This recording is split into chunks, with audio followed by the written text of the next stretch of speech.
Apa kabarnya hari ini? Masih baik-baik aja kan?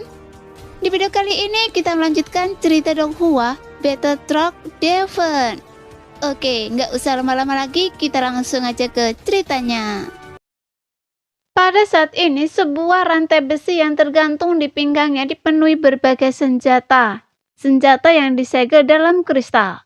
Tetapi jelas itu hanya pajangan dan sama sekali tidak dapat digunakan.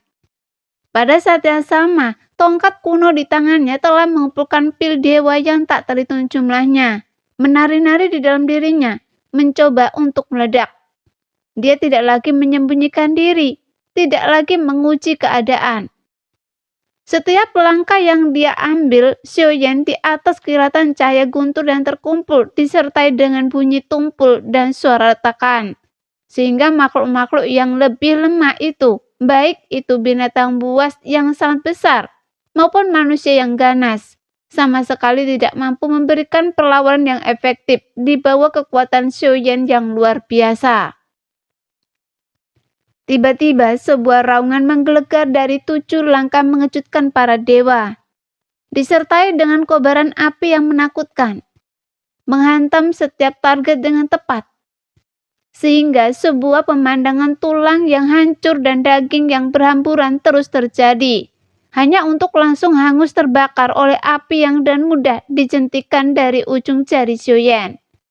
Oleh karena itu, senjata dan pil tingkat dewa yang tersisa semuanya dikumpulkan oleh Xiaoyan. Sehingga Xiaoyan telah menjadi orang terkaya di aula dalam waktu sesingkat itu. Tapi jumlah banyak sosok yang awalnya masuk telah menyusut menjadi selusin, dan akhirnya hanya 3 yang tersisa. Namun di bawah pertempuran itu, aula tetap bersih dan tidak rusak. Seperti lembu tanah liat yang masuki laut, hanya menyebabkan riak yang hampir tidak terlihat. Saat Xiaoyan dengan cepat menyiapkan sejumlah besar sosok, aula yang tadinya ramai dan kacau tiba-tiba menjadi kosong. Tetapi suasana mencengkam terasa beberapa kali lebih kuat dari sebelumnya. Karena hanya 3 sosok yang memancarkan aura menakutkan yang tersisa di sekitar aula. Sekarang Xiaoyan berada tepat di tengah, membentuk konfrontasi segitiga, seolah-olah mereka telah mengepungnya. Di sebelah kiri terdapat naga berbisa berkepala 9, melingkar seperti gunung. Ke-9 kepalanya yang ganas mendesis dan menjulurkan lidah. Di sebelah kanan terdapat Raja Guntur, sayapnya terbentang lebar, menutupi langit. Setiap bulunya berderak dengan busur listrik keemasan yang menyilaukan. Ada juga seorang tetua manusia yang layu dengan wajah menyeramkan, memegang tongkat kuno berwarna hitam pekat, dan tubuhnya memancarkan aura kematian. Seolah-olah dia baru saja merangkak keluar dari kuburnya.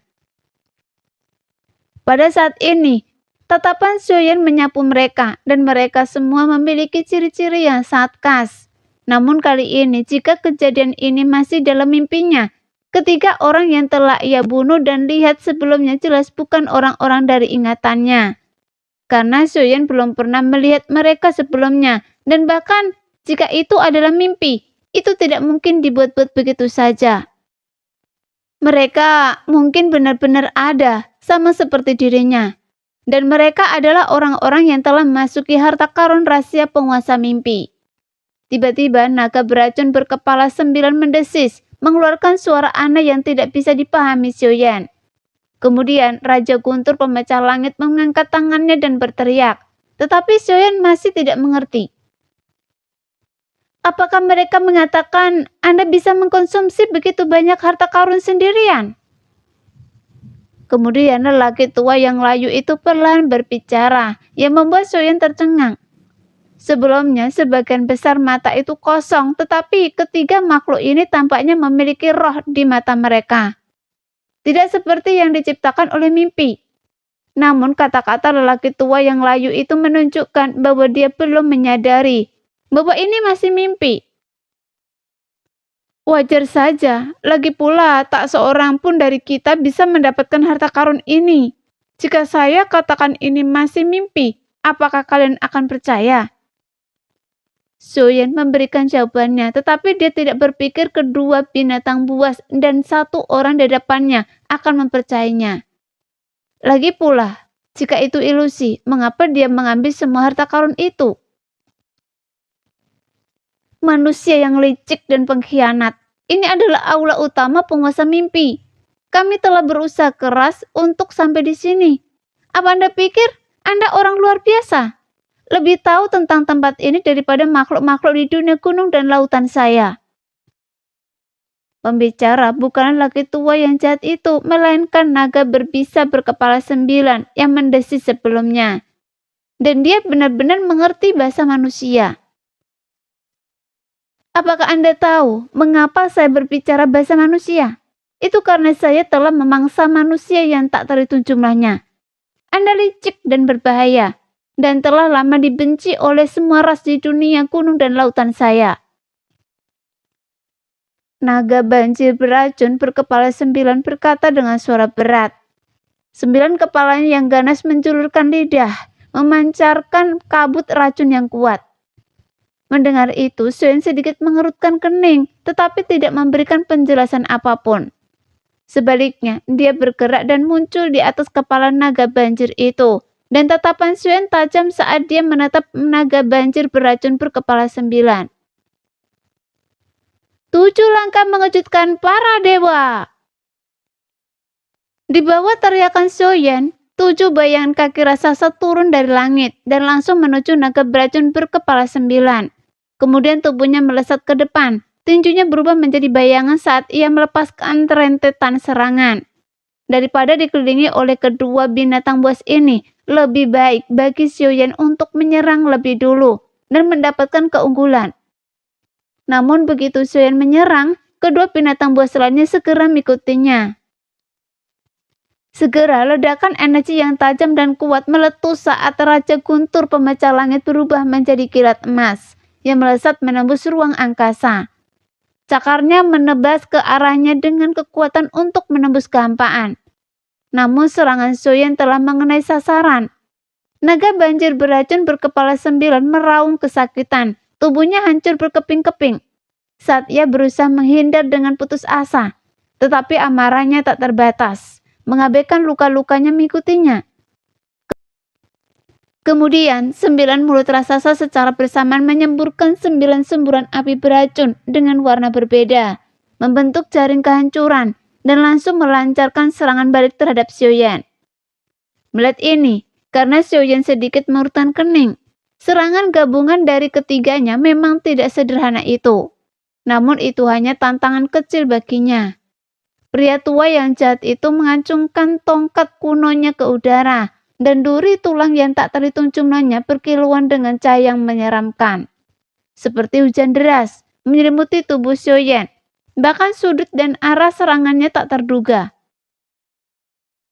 Seolah datang dari segala arah. Saat kedua binatang buas dan manusia itu menyerang secara bersamaan, seperti yang Xiaoyan duga, mereka sama sekali tidak mempercayainya, merasa bahwa mereka telah lolos dari mimpi. Inilah keberuntungan yang ditinggalkan oleh penguasa ilusi. Jadi Xiaoyan segera mengaktifkan kekuatan jiwanya hingga batas maksimal. Tubuhnya bergerak cepat selaras dengan kilat.